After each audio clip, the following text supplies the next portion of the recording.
एक सामने metro station gate number 1 के बाहर फिदायीन हमला हुआ था। उसमें अपडेट ये मिला है कि वहां जो ईटिंग पॉइंट्स थे वो आतंकवादियों के निशाने पर थे। देश के कई बड़े ईटिंग पॉइंट्स भी निशाने पर थे। एनआईए की पूछताछ में ये बड़ा खुलासा हुआ है। जो लोग इस आतंकी हमले में शामिल थे, एनआईए क्योंकि इस पूरे हमले की जांच कर रही है और जो पूछताछ में पता चला है उसके मुताबिक देश के बड़े ईटिंग पॉइंट्स यानी कि जहां पर भारी भरकम भीड़ रहती है, खाने पीने के लिए लोग वहां पर मौजूद रहते हैं और ऐसे में 10 नवंबर को जो हमला हुआ, इसी तरह हमले की साजिश थी तमाम ईटिंग पॉइंट्स पर।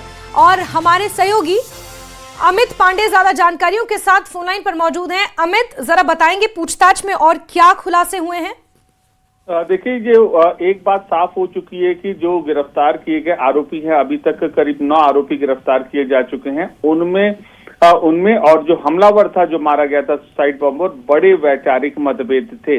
और यही जो गिरफ्तार मॉड्यूल था, यह बेहद कट्टरवाद की विचारधारा युवाओं के बीच में फैलाना चाहता था और उसी के तहत वह बड़े ईटिंग जॉइंट्स को निशाना बनाने की फिराक में था और एक बड़ी प्लानिंग यहाँ पर कर दी गई थी।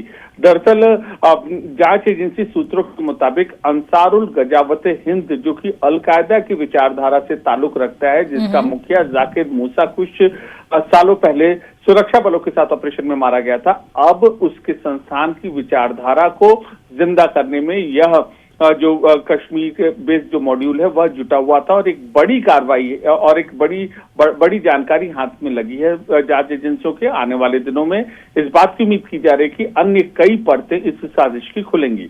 बिल्कुल अमित, जैसे जैसे जांच आगे बढ़ेगी कई परतें खुलेंगी। फिलहाल के लिए आपका बहुत बहुत शुक्रिया तमाम जानकारियों के लिए।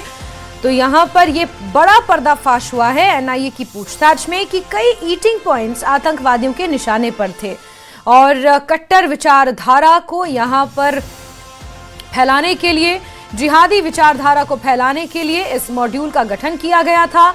इसके सीधे सीधे तार जम्मू कश्मीर से भी जुड़े हुए पाए गए।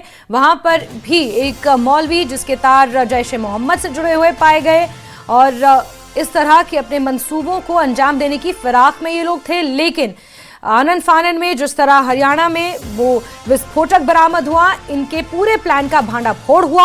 अब एनआईए इस पूरे मामले की जांच कर रही है। दिल्ली धमाके से जुड़ा हुआ ये बड़ा अपडेट आपको दे रहे हैं, जिसमें एक और पर्दाफाश हुआ है और वो ये कि देश के मुख्तलिफ ईटिंग जॉइंट्स यानी कि जो खाने पीने के रेस्टोरेंट्स हों या फिर कुछ ऐसी जगहें जो मशहूर हो खाने पीने के लिए, जहां पर लोगों की बहुत ज़्यादा संख्या रहती है, वहां पर हमला करने की कोशिश, हमला करने की साजिश इन आतंकियों की थी।